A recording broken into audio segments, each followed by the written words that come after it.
देखें दूसरा हमारा बेटा है बलूचिस्तान से, जिसने पाकिस्तान बलूचिस्तान का नाम रोशन किया और आलमी टाइटल लेके आए हैं पाकिस्तान बलूचिस्तान।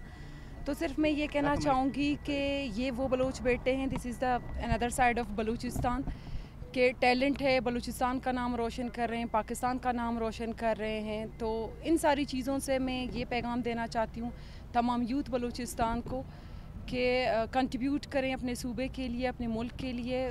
नो डाउट कि बलूचिस्तान की यूथ में बहुत टैलेंट है, बहुत पोटेंशियल हैं, उनको सपोर्ट करने की ज़रूरत है। बीइंग मिनिस्टर ऑफ स्पोर्ट्स, इंशाल्लाह मेरी कोशिश होगी कि यूथ बलूचिस्तान को हम सपोर्ट करें, हर वो मुमकिन ताउन उनके साथ करें जो हमसे हो सकता है। और सीएम बलूचिस्तान मीर सरफराज बुगटी के अहकामात पर चलते हुए कि यूथ बलूचिस्तान को हमने स्ट्रेंथन करना है, आगे लाना है, उनके लिए वो तमाम मौके उनको देने हैं जिनकी ज़रूरत है। और एंड पे मैं ये कहना चाहूँगी और मुबारकबाद देना चाहूँगी वसीम भाई को। और ये हमारे लिए फ़ख्र है बलूचिस्तान के लिए, बलूच कौम के लिए, पाकिस्तान के लिए। इंशाल्लाह बलूचिस्तान से इस तरह के बहुत सारे बेटे हमारे बलूचिस्तान पाकिस्तान का नाम रोशन